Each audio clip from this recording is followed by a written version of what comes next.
Well, howdy do everyone, and welcome back to the ranch. I'm Dr. Lee, and as you can see, it is indeed another beautiful day in South Texas. It's about 78 degrees out here, which is quite rare for the middle of November, but the weather has just been awesome lately. Highs in the mid 70s and lows in the mid 50s. It's supposed to cool off for the next couple of days, but that's okay too. I hope the weather's good where you are. And as always, I hope the world's been treating you well too. Everything around here on the ranch is going well. It's just been crazy busy for the last few weeks. You know, when you get your kids all up and raised out of the house with families of their own, you think, okay, well, finally I can get some of my stuff done. But that's not always the case. A couple of weeks ago, Matt called me and he said, Dad, both of my towing trucks are out of commission. Can you take my lowrider into town to get it repaired? And I said, well, Matt, I didn't even know you had a lowrider. And honestly, I'm kind of shocked you have a lowrider, but yes, I can take it into town. So the guy that works with Matt does most of his automotive stuff, Burke. You've seen him on Matt's channel before. He's an old family friend. He and Matt went to kindergarten together all the way up through college. They were even college roommates. But anyway, Burke and I hooked up to the lowrider on a trailer and toted it into San Antonio to a lowrider shop. I had no clue they even had such things, especially in San Antonio, but they do. And there were two gentlemen there that were, I think, owners of the shop, and they gave us a good tour of the place and showed us some of the lowriders they had there. And I asked the guy there, I said, so what y'all are going to do to this particular car is just make it to where it'll raise up and then lower back down and pancake down with pneumatics or something? And the guy goes, no, this thing's got hydraulics on it. And I said, hydraulics? I said, why do you want hydraulics on them? He said, so you can make them jump.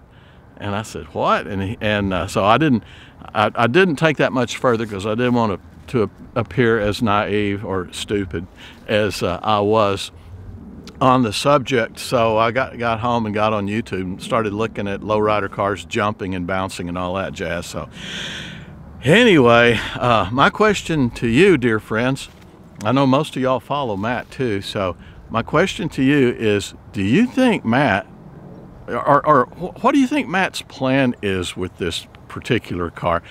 Do you think he's goofy enough to be doing this kind of stuff?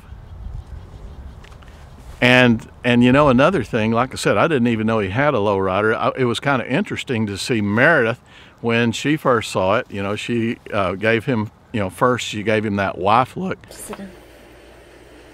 Go ahead and rotate into driving position. No. Get that rotate on. This is so stupid. But I'm not sure as the video went on if maybe she's kind of liking it more than she lets on too. Right? What does pancake mean? I don't know. Whoa! Pop it. What about seesaw? Well, only one of these actually works. There's 3 pumps and only one that works. Just go back, up, and down really fast. Faster. Bet you never thought you'd do that. All right, let me look at this lowrider. Don't crush your foot.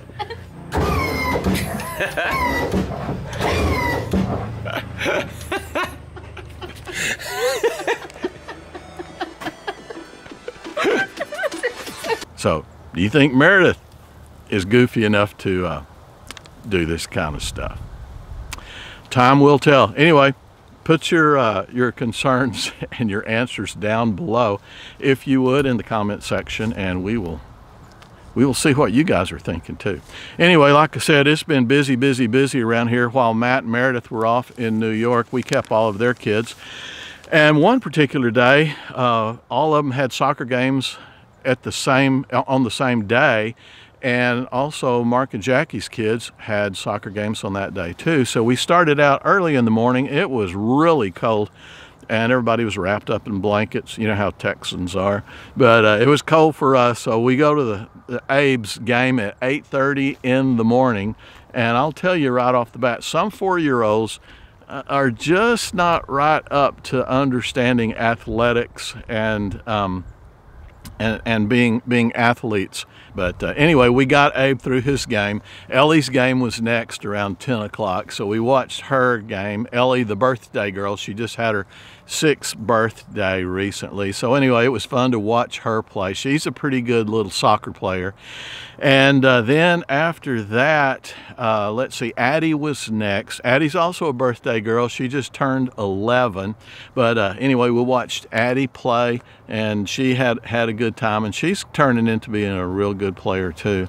The most improved from last year though was Lincoln. He had an early afternoon game, about 1 o'clock, 1:30, and the difference between last year with Lincoln and this year with Lincoln is just crazy. You know, some kids, it's just like it clicks overnight with them, and the next year they're just really, really good. But he has turned into a force to be dealt with on the soccer field. So it was really fun to watch old Link out there doing his thing on the soccer field. And Annie was next. Her game is around 3 o'clock in the afternoon.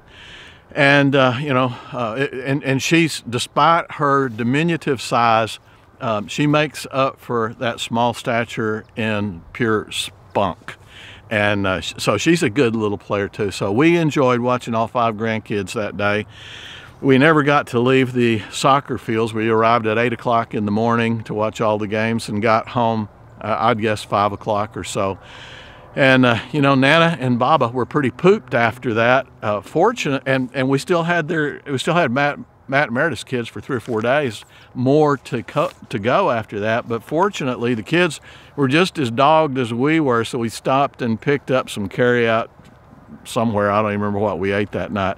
Went home, fed the kids, watched one movie, gave them a bath, and put them to bed. So everyone was in bed by 10 o'clock, and we all slept quite well that night. But like I said, it's just been busy, busy, busy. One thing after another. Oh, you know, the ranch stuff, you know, is all, it's busy every day out here, but we got most of that caught up and over the last few weeks. And even if despite the fact I didn't post a video, the cameras were rolling, so I've got all that stuff recorded. So I just need to get into the editing room and put some videos together for you, which I promise you I'll do and do soon, and do soon.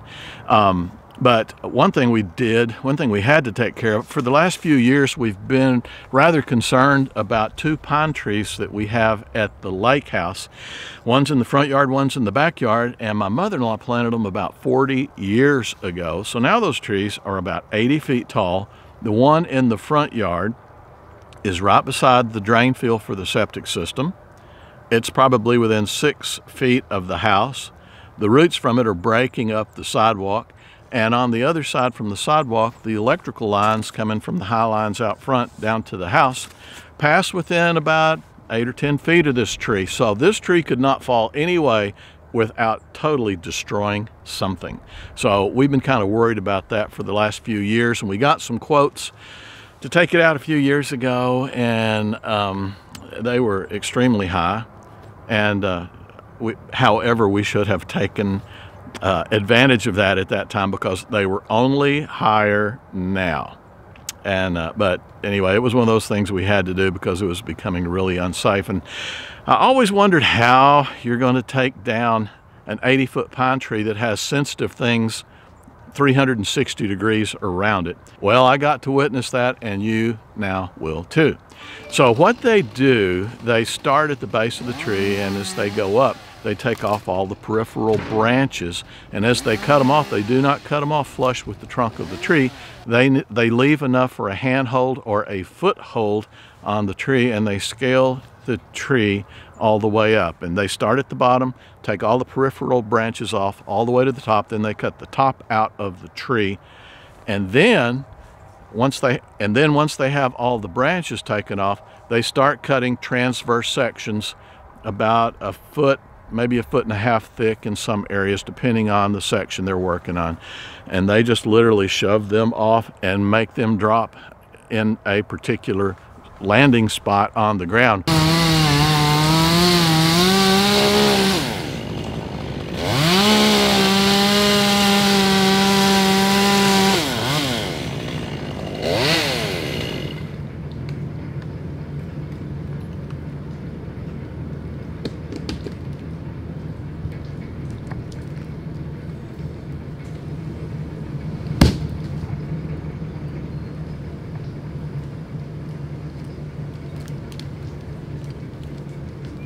what they did, because we did have septic system underground on the landing pad, is they put a bunch of cut pieces of the tree itself down there on the ground, and then they dropped all these slabs, if you will, off the tree, and they plummeted, some of them almost 80 feet to the ground.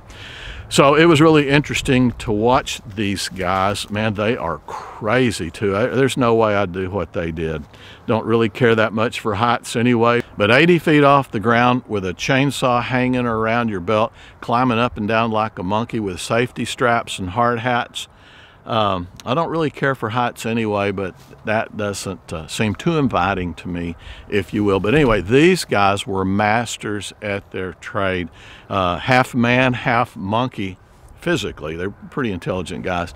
But man, I mean, they were just crazy. They were all over those trees, and had both trees completely cut down, completely mulched up into a machine that they brought with them.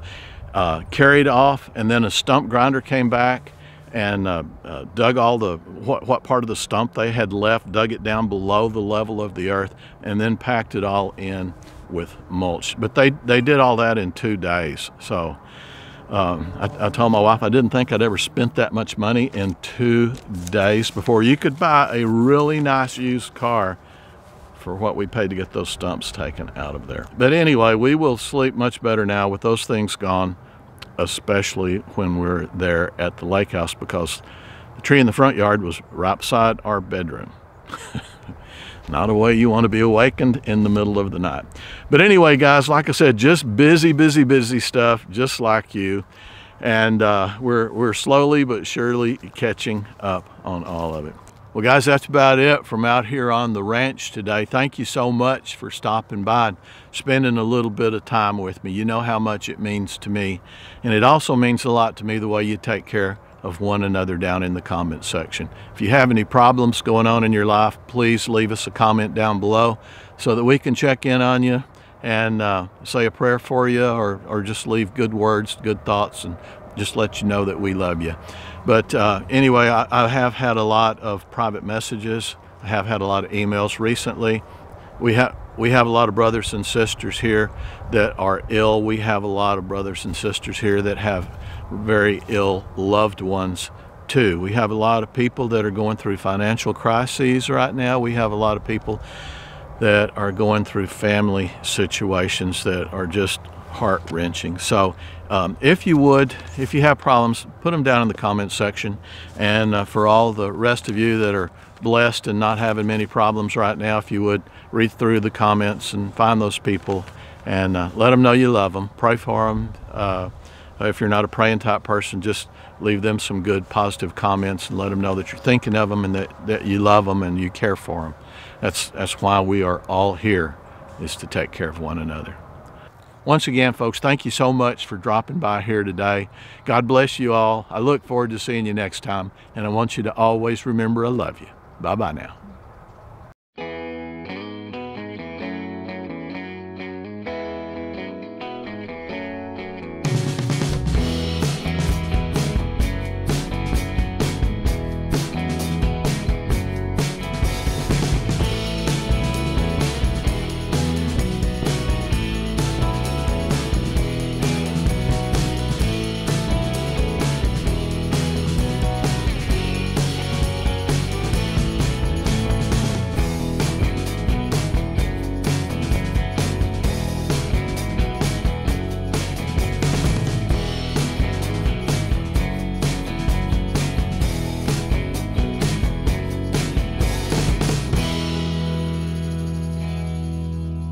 So what you doing there, Al? Neutering a dog, Dad. All right. Who's gonna learn you? That's a mistake.